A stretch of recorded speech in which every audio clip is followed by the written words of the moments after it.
Hola, ¿cómo va? Hola, compás. Hola, ¿cómo estás, Cata? ¿Bien? ¿Todo bien? Bueno, Estela no necesita presentación, pero vamos a hacer una muy breve. Estela es una compañera, militante sindical, social, feminista, secretaria de género de la CTA a nivel nacional y ahora ministra del Ministerio de las Mujeres, Políticas de Género y Diversidad Sexual. Antes que arrancar con las preguntas que nos gustaría hacerte, Estela, queremos agradecerte un montón este espacio. Sabemos que estás con una agenda estallada y que te hagas estos lugares para hablar con las juventudes de los distintos espacios sociales nos parece un montón. Así que nada, antes que nada te lo queríamos agradecer. Bueno, Y ya un poco, te agradezco a vos y a ustedes también, porque para mí es un gusto charlar con la juventud, porque bueno, nos ayuda mucho a pensar temas y políticas que tenemos que hacer desde el ministerio. bueno, muchas gracias. Bueno, yo me presento rápido, soy Carla García, soy la responsable de género a nivel provincial del Movimiento Mayo y bueno, también parte de la juventud. Cuando nos pusimos a armar esto de las preguntas, a mí se me cruzó por la cabeza la presentación que hiciste vos, ¿no? De tu libro en la Feria Internacional Digital del Libro, tu libro que se llama Feminismo y Peronismo, Reflexiones históricas y actuales de una articulación negada. Decime si no lo dije mal. Excelente. Bien, bárbaro. Estuvo buenísima esa presentación, la verdad es que me encantó. Me gustó que el libro ese estaba, vos comentaste que estaba separado como en 4 capítulos, que uno de los primeros era de una perspectiva más histórica, donde vos participaste ahí, tu escrito estaba en ese capítulo, y después, avanzando en la presentación, recomendaste el libro de Araceli Bellota, El peronismo será feminista, no será nada. Yo particularmente leí ese libro un par de veces, me gusta mucho, más allá por el contenido, por cómo tiene la visión histórica, ¿no? De cada una de las mujeres que va nombrando. Digo todo esto como para apuntar lo importante que es la militancia individual cuando se habla de un colectivo, ¿no? Y nos surgió la duda de cómo es que vos empezaste a caminar los caminos del feminismo y cómo es que, o qué pasó, si pasó algo para que vos te encontraras y que tu militancia empiece a ser con perspectiva de género, ¿no?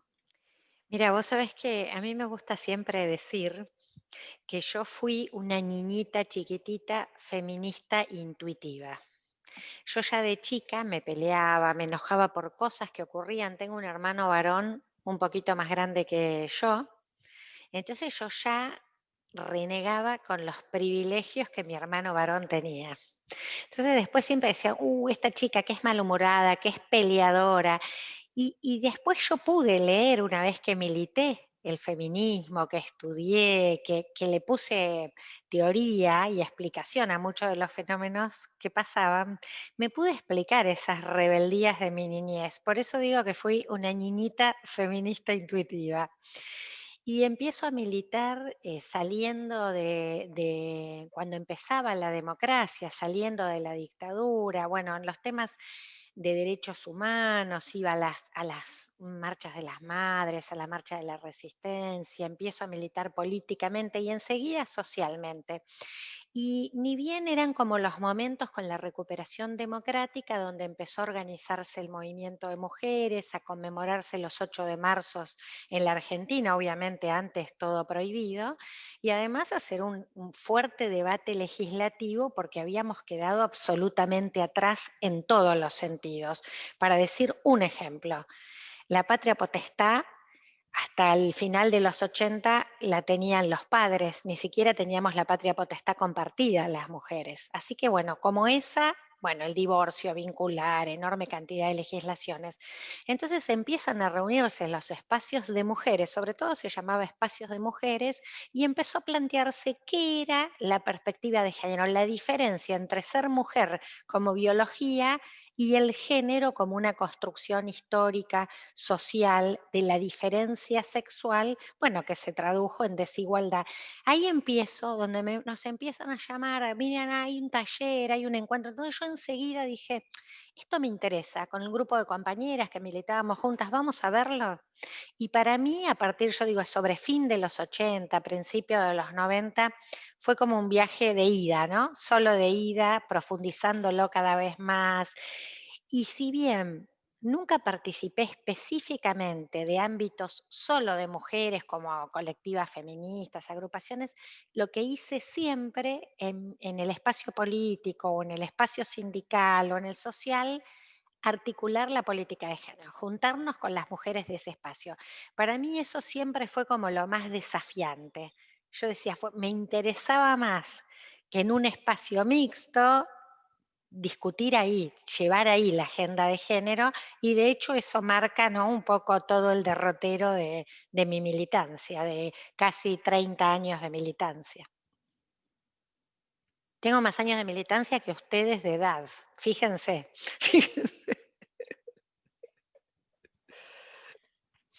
Claro, claro, claro. Sí, está buenísimo lo que decís, es como que hay algo que siempre nos empezó a hacer ruido en un momento y nada, lo pudimos canalizar después cuando vamos avanzando. Guille, Bueno, hola Estela. Hola. Yo soy Guillermina. Bueno, milito en Mayo, en Movimiento Mayo Merlo, y represento al ESECUS de provincia en general acá en este espacio. Así que, bueno, mi pregunta iba un poco referida a lo que es la línea telefónica Hablemos, que estuve leyendo. A mí me parece personalmente genial, me encanta, creo que es súper necesario porque también responsabiliza un poco también a los varones, que siempre los marcamos como que son los responsables de hacer las violencias por razones de género, pero como que lo marcamos que estamos mal, pero no nos responsabilizamos capaz desde el lado de cómo corregir estructuralmente ese problema. Así que creo que está muy bueno y que es súper necesario, también por el lado de las masculinidades, pero también sé que el ministerio estuvo trabajando un montón con eso. También leí que, bueno, que se llama también por asesoramiento personal. Nada, bueno, está muy buena, y más que nada era cómo surgió esa idea de llevarlo a cabo y cómo funciona esa línea, como para estar más adentro. Bueno, Guille, mira, te agradezco tu pregunta y vos sabés que vos lo enmarcaste bien. ¿Cuál es el objetivo de la línea Hablemos? Dijiste, bueno, está bueno responsabilizar a los varones, decirle, bueno, vengan, llamen, ejercen violencia, bueno, acá hay una línea telefónica, que es una línea que funciona distinto que las líneas que atienden a las mujeres que están en situación de violencia. Y aprovecho que hablábamos recién en la primera pregunta que me hacía Cata de cómo fueron mis inicios. Desde el 80-84, que fue el femicidio de Alicia Muñiz por parte de Monzón, del ex campeón de boxeo del mundo, que él está fallecido también. Allí empieza a hablarse, es como el momento bisagra donde se empieza a hablar de la violencia de género públicamente. Y en estos más de 30 años de políticas, en general, la mayoría del tiempo estuvo muy centrada toda la mirada, las iniciativas, las políticas, especialmente en las mujeres, en aquellas que sufren, en quienes están sufriendo la situación de la violencia y son las afectadas. Pero ya hace algunos años se viene discutiendo y viene tomando más cuerpo decir, ¿qué hacemos con los varones? Porque lo otro que estamos viendo es que no alcanza. Yo creo que no alcanza lo que se hizo hasta ahora, porque incluso para las víctimas de la violencia es insuficiente y hay que hacer mucha más política. Pero no alcanza si no te ocupas de la otra punta, que digamos en la violencia hay alguien que la sufre, pero hay alguien que es el agresor, que es un actor decisivo en la situación de la violencia. Entonces necesitamos actuar y eso es algo que nosotras empezamos a discutir desde el inicio de la gestión, que teníamos que mirar la integralidad de la política y que eso tenía que ver con todo el abordaje en general, pero además con incluir a los agresores y también para responsabilizarlos, para que se hagan cargo. El tema del contexto de pandemia y que de hecho la atención remota se puso imprescindible y por eso además a la línea 144 le agregamos WhatsApp. Muchos municipios pusieron líneas telefónicas también en este contexto. nos empezó a plantear qué hacíamos con el caso de los varones, porque teníamos muchas consultas de juzgados, de espacios de atención por el problema de las derivaciones. Entonces empezamos a conversar el tema de una línea. Yo les planteé al equipo, pensemos esto. La verdad que nos llevó bastante tiempo, nos tomamos como más de 2 meses para su desarrollo, porque teníamos dudas, porque queríamos mirar especialmente que no se malentienda lo que hacíamos con esta línea. Y bueno, y la verdad que estamos muy satisfechas. Nos parece que es una herramienta importante, es una herramienta que se plantea de primer escucha y de orientación y de derivación. Recibimos llamadas de espacios que atienden, de juzgados, de espacios de áreas de género, que necesitan derivar a varones para atención. Los juzgados a veces, como parte de las medidas que toman, les dicen que vayan a atenderse y no en toda la provincia hay dispositivos que atienden a varones violentos. Entonces, bueno, funciona en ese sentido y tuvimos como un 70% de llamados de esos servicios, pero también tuvimos un número importante de llamadas de los propios varones, algunos derivados por manda judicial, pero llamadas espontáneas, lo cual esas llamadas espontáneas son de varones que, por ejemplo, su pareja, su expareja le decía, toma, mira encontraron el flyer de difusión de la línea Hablemos y le dijo, vos ejercés violencia, ¿ves? Tenés que llamar acá. Y ya nos parece que eso supone un movimiento que hizo la persona que llamó, por más que obviamente la línea es como una primera escucha, hay que ir a la atención presencial. Porque además hay un problema, que yo lo he dicho, estos días nos estuvieron llamando porque presentamos el informe del primer mes de atención de la línea, que los varones son unos negadores de la violencia. Ellos creen que está bien lo que hacen. Invisibilizan absolutamente que lo que hacen es malo, que ponen en peligro la vida de la mujer.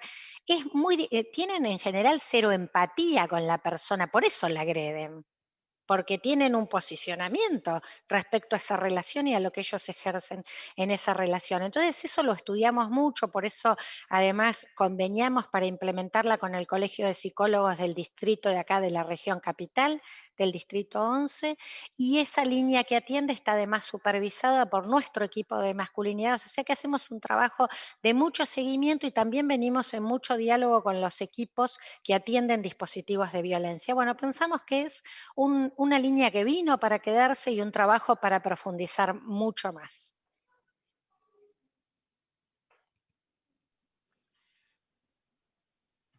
Buenísimo, está espectacular, está genial. Esa línea nos parece súper importante a nosotros, por eso también la quisimos traer acá.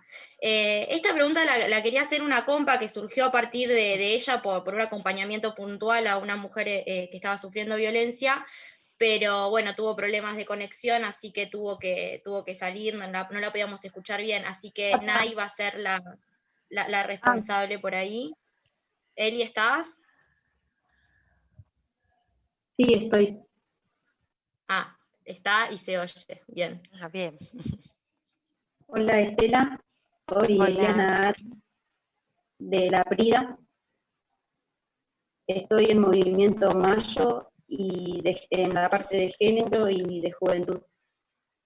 Y también hago algunos trabajos de comunicación.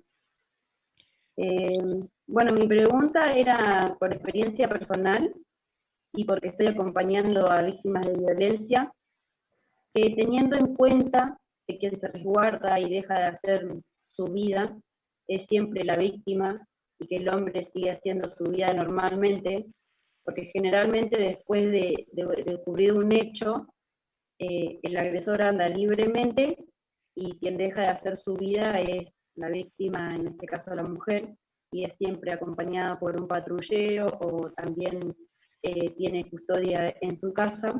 La pregunta a la que me refiero es si hay alguna consecuencia por no implementar la perspectiva de género una vez que los funcionarios hayan sido capacitados. Bueno, mira, es muy interesante lo que vos decís, Eli, y vos sabés que esto pasa mucho, ¿no? Y esa es una preocupación que se liga con lo que charlábamos recién de la línea Hablemos. esta cuestión de que cuando vos pones el centro, a nosotros nos pasó mucho tiempo, ¿no? Que cuando si hablas de violencia de género te piden comisaría de la mujer o te piden refugio, que ahora le llamamos hogares integrales. Y vos decís, la verdad que el refugio es importante tenerlo cuando tenés que resguardar la vida, pero los refugios llegaste cuando ya fracasó todo, porque tenés que encerrar a la mujer para que no la mate. Y mientras tanto él sigue libre, ¿no? Entonces, ¿qué pasa con eso? ¿Qué pasa cuando no se responde con que se hace denuncia? Nosotras presentamos un informe hace poquito que es la primera vez que se hace un estudio de intentos de femicidio. Estudiamos las cartas de llamadas, de los llamados que llegan al 144, 5 meses. Se hizo un estudio cuantitativo y cualitativo. Se estudió la parte de la carta de llamada más que es abierta, donde se hace el relato de la situación. ¿Por qué lo estudiamos? Porque queremos ver esto, queremos ver en qué contexto se producen los intentos de femicidio, y ahí vimos, por ejemplo, que en muchos casos había más de un intento de femicidio. En muchos casos había medidas de protección y esas medidas no habían funcionado y había vuelto a atentar contra la vida de la mujer, de los niños, de las niñas. Mira, con enorme dolor empezamos esta semana con femicidios tremendos y uno de ellos fue de 9 de julio. Hoy nos reunimos con compañeras de equipos de ese municipio. La mata la expareja. Tenía medidas de restricción de acercamiento.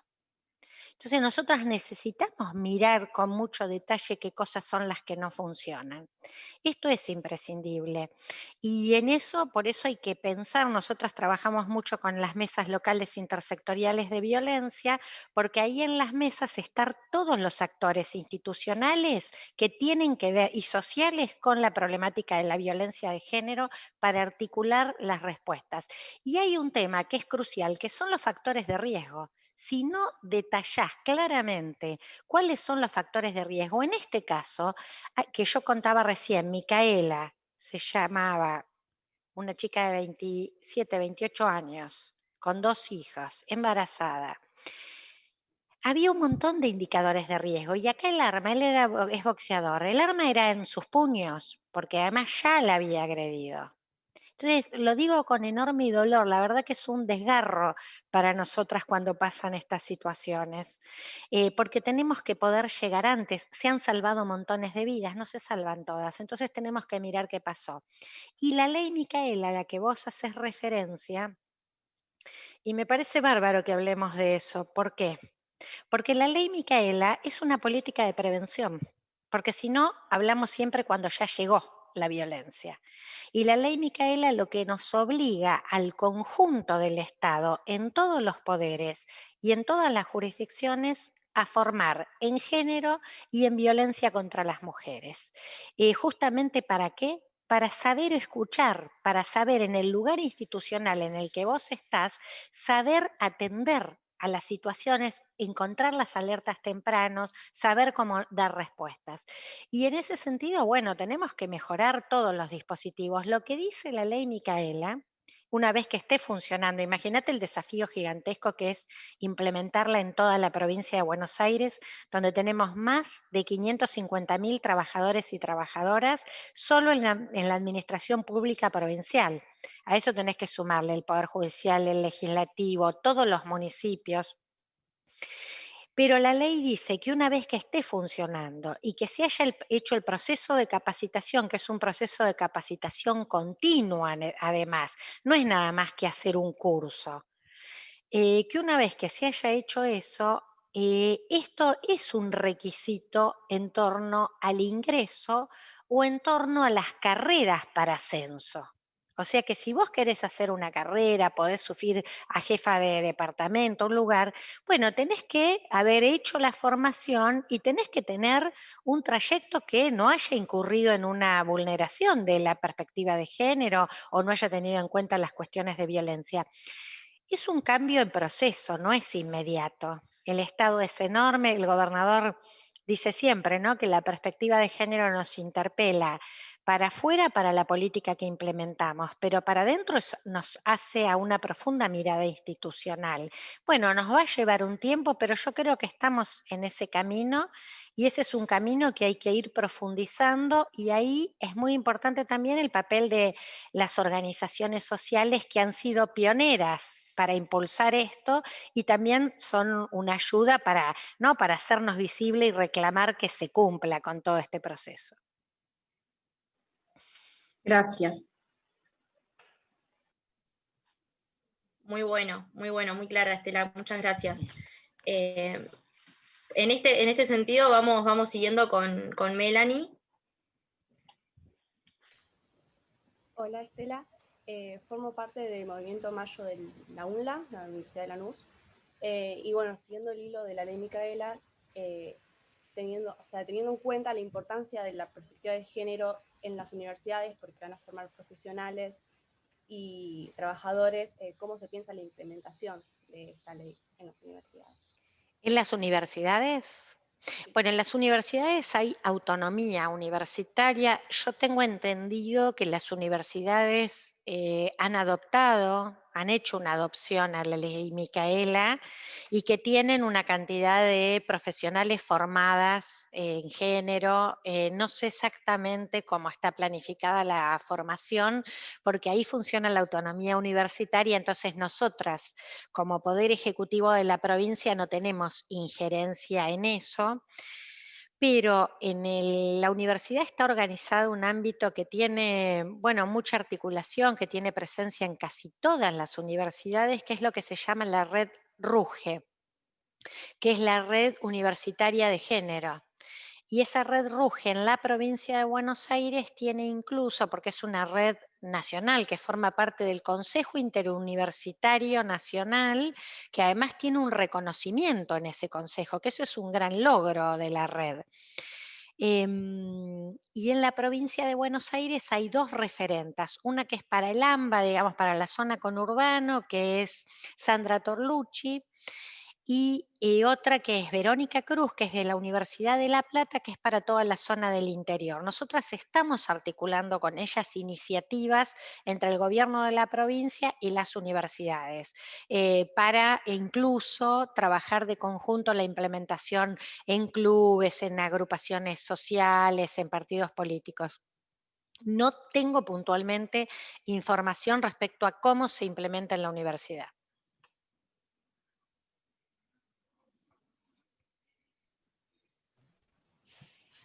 Nos queda por ahí para averiguar. Sofi. Hola Estela, ¿cómo estás? Bien. Soy Sofía de Movimiento Mayo Hurlingham. Estoy en el espacio de género de Hurlingham. Y nada, esta pregunta más bien está orientada por una situación puntual de un acompañamiento.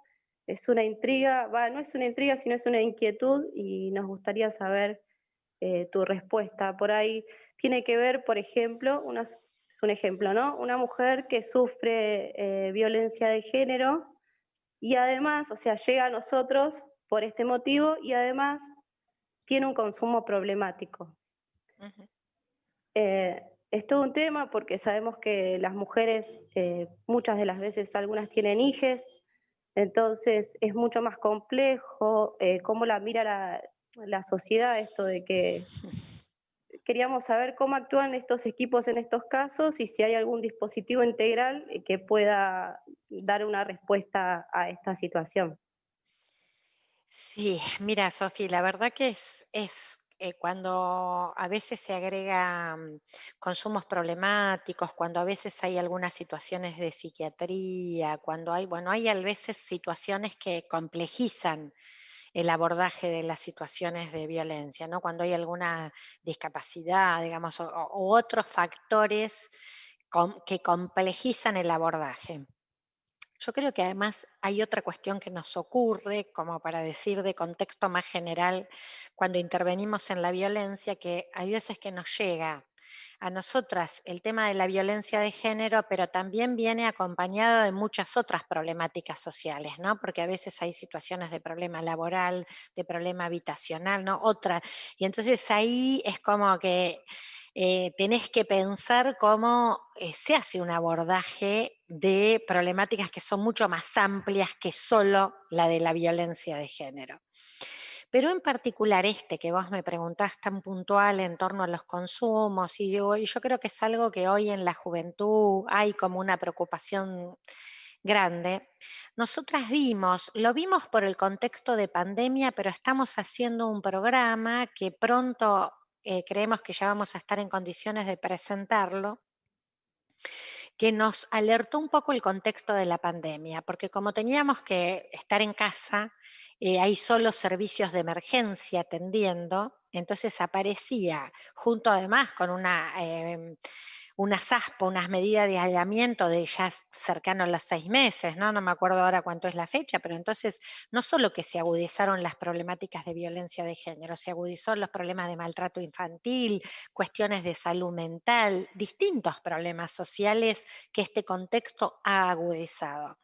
Entonces nosotras empezamos a dialogar con otros ministerios, especialmente con el Ministerio de Educación, con el Ministerio de Salud, que tiene a su cargo, ellos pusieron una línea, un 0800 de salud mental, que ha trabajado muchísimo todo este tiempo, que además acompaña a situaciones por ahí no graves, pero sí algunas situaciones de angustia que te da este contexto del encierro, de cierta incertidumbre frente al futuro, ¿no? De estas cuestiones.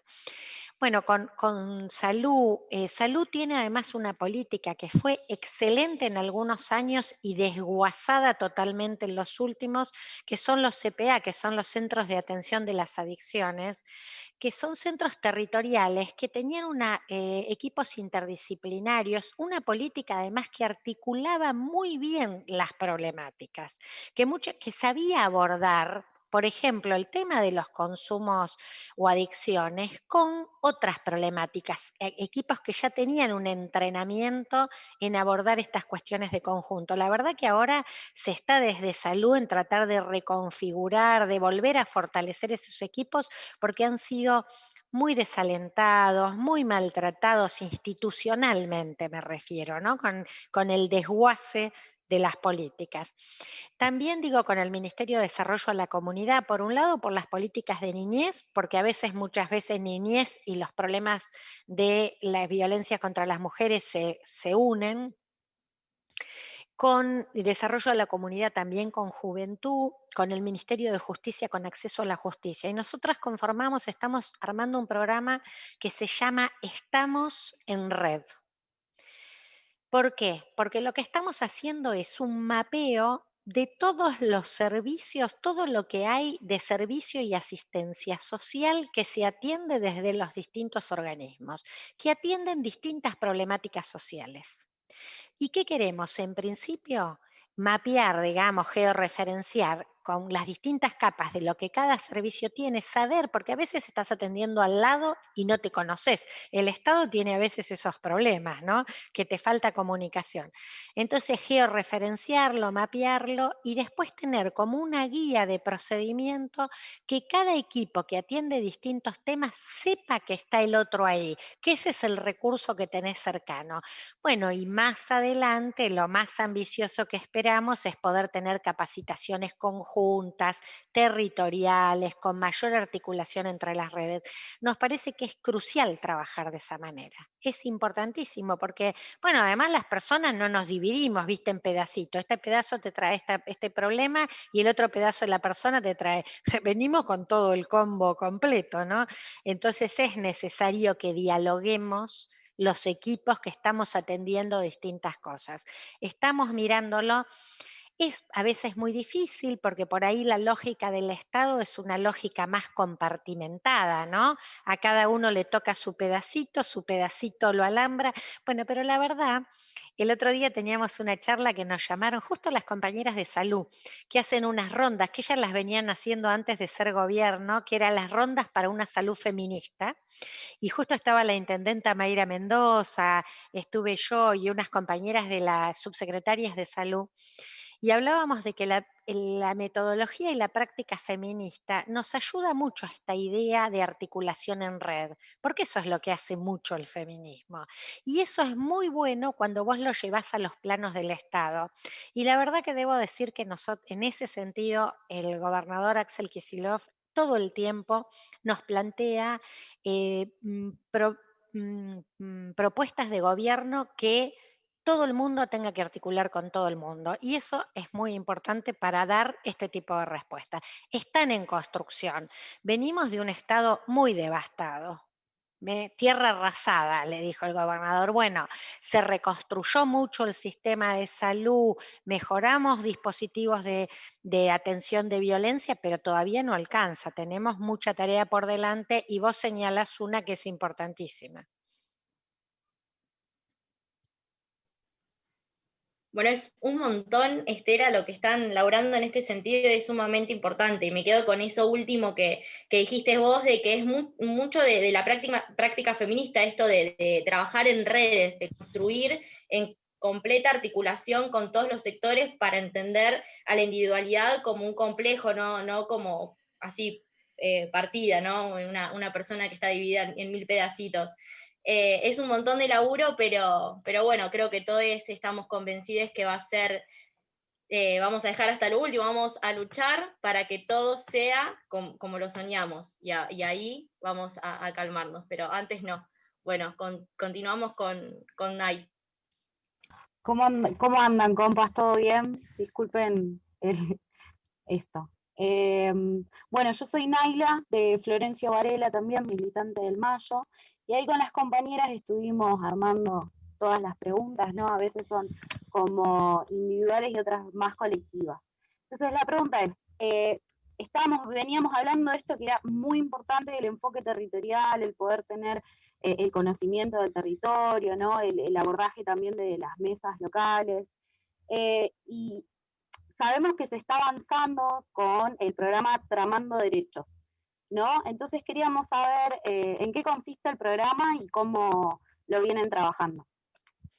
Bueno, vos sabés que el programa Tramando Derechos es un programa que depende de la Subsecretaría de Políticas de Género y Diversidad Sexual. Allí tenemos a la subsecretaria, que es Lucía Portos, y la directora provincial de abordaje territorial es Nerina Favale. Ella es quien está más al frente de este programa Tramando Derechos. Y en realidad lo que plantea es trabajar especialmente con lo que tiene que ver con la promoción de derechos y de derechos de igualdad de género y de diversidad sexual en los territorios. Entonces allí se hacen una serie de capacitaciones a las compañeras referentas territoriales en todo un conjunto de temas de derechos y de no discriminación, de prevención de la violencia de género, bueno, un conjunto de formaciones como para darle elementos a las compañeras en relación a un marco conceptual de abordaje de la discriminación, de la diferencia sexual, de lo que significa la perspectiva de género en la militancia y algunas herramientas de gestión. Por un lado, en violencia de género trabajamos con una guía para el abordaje de las violencias y trabajamos eso porque siempre es como uno de los aspectos que más aparece, ¿no? Cuando llegás a los territorios, a los encuentros, a las reuniones, ese tema aparece, pero también se trabaja con los temas de derechos sexuales y reproductivos, el acceso a los abortos que son legales, el acceso al cambio registral en identidad de género, bueno, el conjunto de cuestiones que tienen que ver con el acceso a derechos y que se articulan además empezó este programa muy ligado a un programa de nación, de desarrollo de nación, que se llama también El Barrio Cuida al Barrio. Así que también se acercó, se empezó a hacer en el conurbano, hubo alguna experiencia puntual en el interior de la provincia. Bueno, lo que pasa es que el contexto de pandemia nos retrajo un poco, pero la verdad que es un programa territorial que nos parece muy importante que se profundice, que esperamos mucho de lo que tiene que ver con toda esta subse de políticas de género y diversidad sexual va a estar abocada a lo que tiene que ver con la promoción, con políticas de promoción y de igualdad. Y además a nosotros nos parece central esas políticas, porque esas políticas son fundamentales para erradicar las violencias. Digamos, la de las violencias van a trabajar en la prevención, asistencia, atención, en todo eso, pero también tenemos que trabajar en la promoción y la igualdad y trabajar sobre los factores estructurales de desigualdad que hay en la sociedad. Bueno, esto es la idea en toda esta línea y para esto, bueno, también es un programa que a futuro irá articulando el Ministerio de Mujeres de la Nación, también ha construido un registro de promotoras de derechos que están llevándolo adelante a nivel nacional, que tiene algunas líneas de formación, algunos cuadernillos de formación. Así que bueno, hay como un conjunto de programas que van a ir articulándose en la llegada a los territorios, ¿no?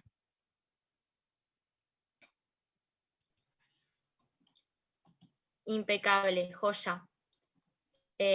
Bueno, seguimos. Johnny, Gracias, Cata. ha llegado tu turno.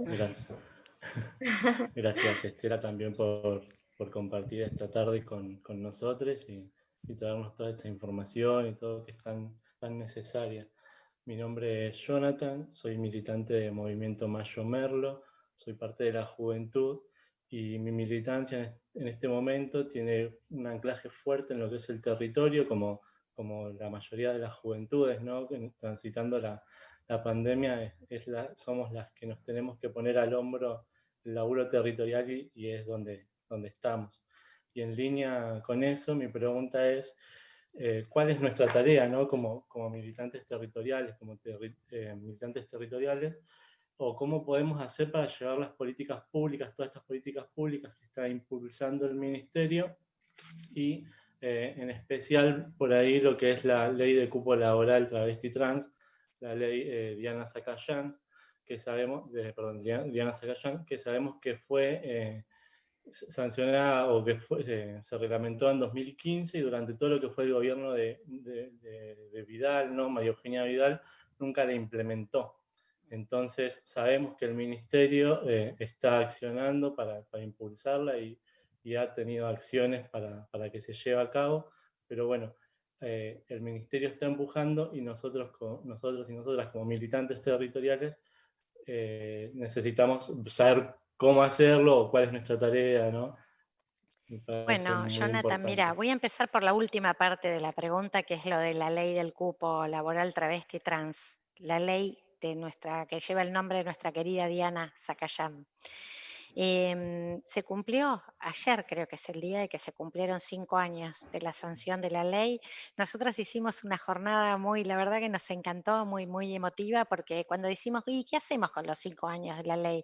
Dijimos, y hagamos una charla con las compañeras que ingresaron a laburar por el cupo, que las protagonistas, nos digan qué significó para ellas este cambio que es tener un trabajo formal, registrado, ser reconocidas como trabajadoras.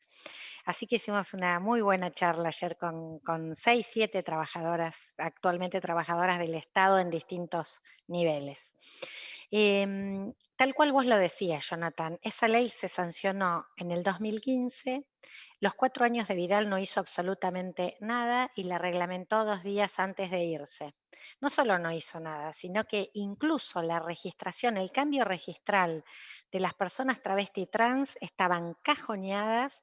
Tal es el punto que en estos meses de gestión del gobierno de Axel, la Dirección Provincial del Registro de las Personas ya hizo alrededor de 160 cambios registrales de identidad de género. Estaba todo planchado, demorado, le habían puesto doble trámite para obstaculizar el acceso. Para decirte, tanto el registro de las personas como en niñez, había personas absolutamente ligadas a los sectores más conservadores de la Iglesia, con visiones en contra de esta política, por lo tanto le habían puesto enviarlo a niñez además, entonces dormía no el sueño de los justos, sino el de los injustos. Y bueno, el cupo no nos importó que lo haya reglamentado, porque nosotras lo íbamos a implementar inmediatamente, de hecho, en el proceso de reglamentación ya lo estamos cumpliendo. Nosotras conformamos junto con el Ministerio de Trabajo de la provincia la comisión mixta para la implementación del cupo laboral travesti trans. Hoy estuve en una larga charla de trabajo con nuestra directora provincial. Nosotras nombramos la primera funcionaria trans de la provincia de Buenos Aires, a Daniela Castro, que es directora provincial de diversidad sexual. Y estamos trabajando en un programa para la implementación del cupo laboral travesti trans. ¿Por qué? Porque sabemos que no es nada más que en una ley diga que podés ingresar al trabajo. Porque hemos tenido experiencias de personas trans que ingresaron a un lugar del trabajo y después fueron expulsadas, porque hay un ambiente laboral expulsiva, porque la discriminación sigue funcionando, porque hay como barreras por los propios trayectos o historias de vida para que genere dificultades de adaptarse a un horario laboral, bueno, este tipo de cuestiones. Así que nosotras estamos trabajando en un programa de inclusión que tiene que ver con organizar la demanda, con ver el tema de los currículum, incluso vamos a poner algo en las páginas para ayudar. Cuando decís, ¿cómo pueden ayudar ustedes desde la organización social? Por ejemplo, ayudarles a preparar currículum. Muchas veces no saben ni decir cómo cuento mi trayecto, cómo me preparo. Bueno, nosotras vamos a poner en el ministerio algunos tutoriales que ustedes pueden ayudar a favorecer que llegue a las personas del listado, de las personas que necesitan el trabajo. Muchas veces sabemos que conozcan que tienen el derecho a tener ese trabajo, porque yo creo que hay muchas que ni lo saben. Entonces, difundir que la ley existe, que es un derecho, que se pueden registrar, inscribirse para entrar al trabajo, y nosotros vamos a trabajar también en la línea de favorecer los temas de terminalidad educativa y los temas de formación profesional. Así que bueno, todo lo que sea difusión de información y contribuir para que accedan al derecho, las organizaciones sociales y tareas de ustedes es fundamental en ese sentido y nos va a ayudar muchísimo, porque una cuestión que estábamos mirando como alerta, nos llamaba la alerta, que no tenemos tanta cantidad de pedidos como podríamos imaginar. Y me parece que mucho tiene que ver con que no se sabe. Así que podemos articular incluso campañas de difusión de la ley que sea con usted, digamos, con las organizaciones sociales, con las organizaciones de la juventud. El otro punto, que era lo primero que vos preguntabas, es cómo hacer. Esto que vos decís de la territorialidad para nosotras es fundamental.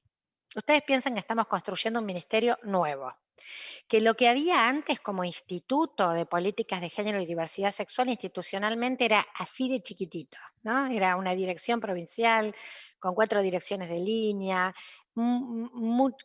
Imaginémonos en el alcance que tiene esta provincia, 135 municipios, 17 millones de habitantes, una heterogeneidad gigantesca. La mitad de esa población, por lo menos, más de la mitad mujeres, las poblaciones de la diversidad, todo lo que supone tener políticas para erradicar las históricas discriminaciones, violencia, la igualdad de género. Bueno, por eso es ministerio, ¿no?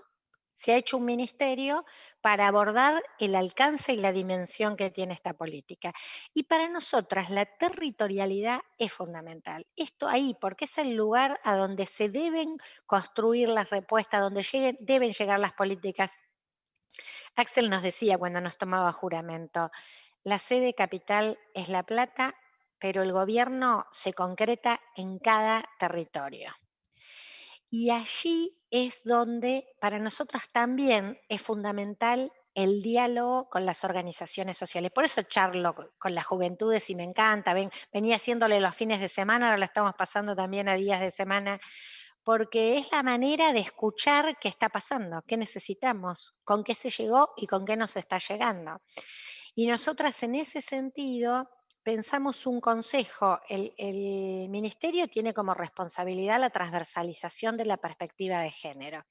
Y armamos consejos para llevar adelante esto. Tenemos allí una compañera que por ahí ustedes conocen, muy querida de la CTA, del SUTEBA de La Plata, Lidia Fernández, al frente de la Unidad de Políticas Transversales, que tiene un consejo para el Estado provincial, tiene un consejo para articular con los municipios, tiene una mesa interpoderes para la transversalización de género con el Poder Judicial, el Legislativo y el Ejecutivo, pero además tiene un consejo de la sociedad civil.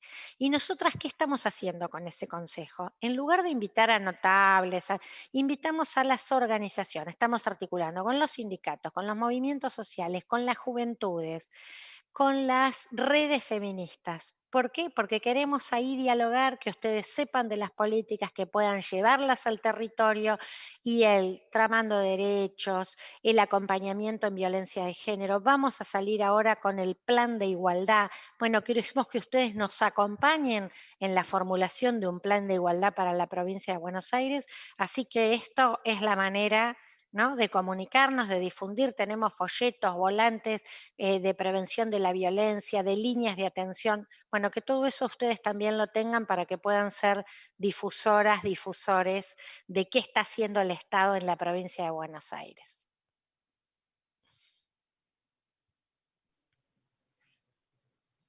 Espectacular, espectacular, Estela, todo lo que nos estás contando. Nos vamos, creo que todos y todas, con la cabeza estallada de información para empezar a sistematizar y empezar a realmente armar herramientas concretas, ¿no? Una de las cosas que charlamos siempre desde la juventud del movimiento y que también se plasma por ahí en las referentes que no son de la juventud, pero que se encargan de género en sus distritos, es defender el ministerio, ¿no? Y nos parece que defender el ministerio por el que tanto hemos luchado y que tan necesario creemos que es poder realmente sistematizar las herramientas que ustedes nos brindan, como estos programas que estás nombrando vos, o estas planificaciones, o estas posibilidades que aparecen para nada, marcar realmente y demostrar a la sociedad que esas herramientas son necesarias, que son utilizadas y que sirven, que realmente pueden transformar la realidad de más de una persona. Y que nada, es fundamental, me parece, que como militantes y formadores de una organización social y política asumamos ese compromiso. Bueno, no tenemos más preguntas, te vamos a dejar ir, pero nada, nuevamente agradecerte por este espacio, nos parece, de vuelta, te repito, un montón, y nada, esperamos que en algún momento se vuelva a repetir. Bueno, Cata, gracias a vos, en tu nombre, a todas y todos y todes. Fue un gusto bárbaro conversar con ustedes y, por supuesto, como le decimos nosotras acá en la intimidad, esta ministeria está a disposición porque lo que queremos es hacer una gestión militante, solidaria, cercana, accesible, así que aquí estaremos. Bueno, muchísimas gracias. Hasta la próxima. Hasta la próxima. Adiós.